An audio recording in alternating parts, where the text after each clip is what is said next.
कर रहे हैं, जो सेवा कर रहे हैं हमारे सरहदों की, तो आप सबको, उस पूरे परिवार को जहाँ हम नमन कर रहे हैं, जहाँ प्रणाम कर रहे हैं, उसी के साथ मैं कहना चाहूंगी, जहाँ नेताजी ने, जब फौज में कोई भी जवान शहीद होता था तो उनकी जो पार्थिव शरीर है उसको सही मायनों में श्रद्धांजलि नहीं मिल पाती थी, और उनका जो पार्थिव शरीर है वो गांव-गांव तक नहीं पहुंच पाता था।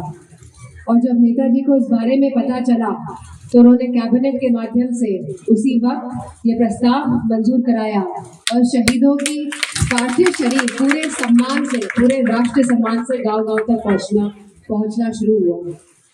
वही हम जानते हैं किस तरह जहाँ आदरणीय नेताजी ने बहुत बड़े बड़े काम किए हैं और जो हमेशा हमारे मार्गदर्शन का काम करेंगे और जिनके पद चिन्हों में चलते हुए समाजवादी पार्टी, हमारे राष्ट्रीय अध्यक्ष आदरणीय अखिलेश यादव जी भी लगातार जब उनको मौका मिला काम किया है। उन्होंने जिस तरह एक्सप्रेसवे बनाए हैं और जिस तरह फौज के विमान उस एक्सप्रेसवे में उतरे हैं, मेरा मानना है पूरे देश में इस तरह के निर्माण कार्य और कहीं नहीं हुए हैं।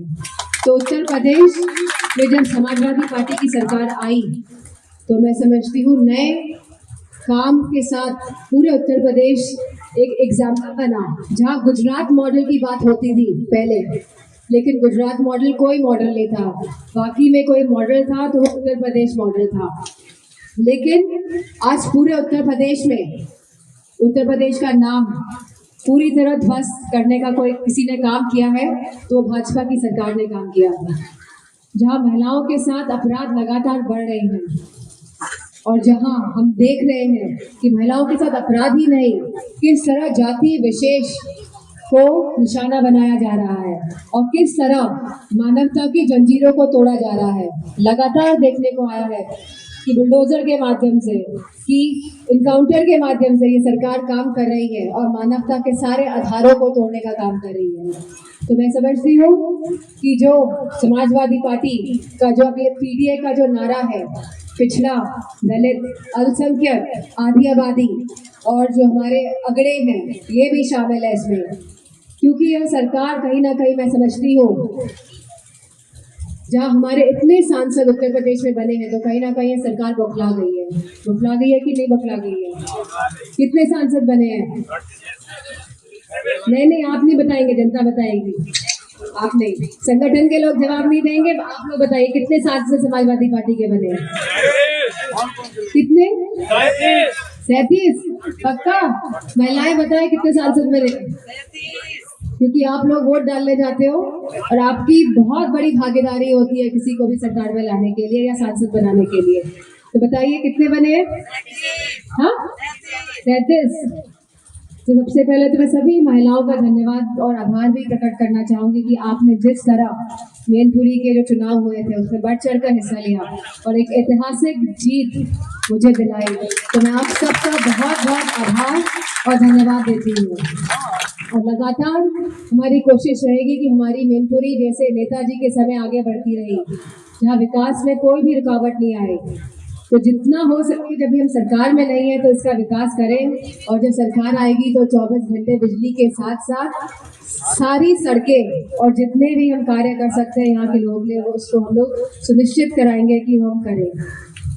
आज मैं आपसे कहना चाहूँगी कि जो ये मौका है, जो ये अवसर है, ये आज हमारे शहीद को याद करने का, राम आधार जी को याद करने का समय तो है ही, साथ ही हम सबको जागरूक करने का भी है कि आज ये लड़ाई बहुत बड़ी हो रही है, जहां सरकार हीन भावना के साथ कर रही है, जहां सरकार विपक्षी पार्टी को दुश्मन मान रही है और जहां लगातार लोकतंत्र की हत्या की जा रही है, संविधान को कहीं ना कहीं तोड़ा और मरोड़ा जा रहा है। तो हमारे पीडीए के साथ मैं समझती हूँ जहाँ समाजवादी पार्टी की सरकार आएगी तो सबको न्याय दिलाने का काम अगर कोई कर सकता है तो समाजवादी पार्टी कर सकती है। और हमारे युवाओं को अगर कोई रोजगार दे सकता है तो समाजवादी पार्टी ही दे सकती है। और मैं आपको सुनिश्चित करती हूँ कि महिलाओं की सुरक्षा में हम इतना लगातार हमने काम किया था जब 2012-17 की सरकार थी, और जब सरकार आएगी तो महिलाओं के लिए हम लगातार पूरे मन, तन, मन और धन से काम करेंगे और उनकी सुरक्षा को सुनिश्चित करेंगे। और कहीं ना कहीं जहाँ आज हमारा किसान हताश है, बिजली जहाँ महंगी है, और बताइए गांव में कितनी बिजली आ रही है, अभी भी जनरेटर चल रहा है, लगातार बिजली की कटौती हो रही है। तो ये सरकार ऐसी सरकार है जो अपने कार्य को कार्यान्वित नहीं कर पाई है। जो उनका काम था उसे ना करके यह बुलडोजर और एनकाउंटर के माध्यम से एक नकारात्मक राजनीति की तरफ हमको ले जाना चाहती है। लेकिन मैं सभी लोगों का धन्यवाद करना चाहूँगी, क्योंकि आज हम सब जागरूक हैं, हम सब जानते हैं कि यह सरकार खाली बंटवारे की सरकार है और ये आपस में बंटवारा कराकर सत्ता में बने रहने चाहती है। तो इन्हीं शब्दों के साथ, क्योंकि अब चुनाव आ रहा है, करहल का उपचुनाव, मुझे पूरा भरोसा है, क्योंकि ये चुनाव मेरा भी है और राष्ट्रीय अध्यक्ष जी का भी है और तेज प्रताप सिंह जी का भी है और हमारे पूरे संगठन का आने वाला चुनाव है। और मुझे पूरा विश्वास है कि सभी इस चुनाव में 100% शरीक होंगे और मैं समझती हूँ ज़्यादा से ज़्यादा वोटों से हम यह विधायकी का चुनाव जीत के पूरे प्रदेश और देश में फिर से एक ऐतिहासिक संदेश देने का काम करेंगे।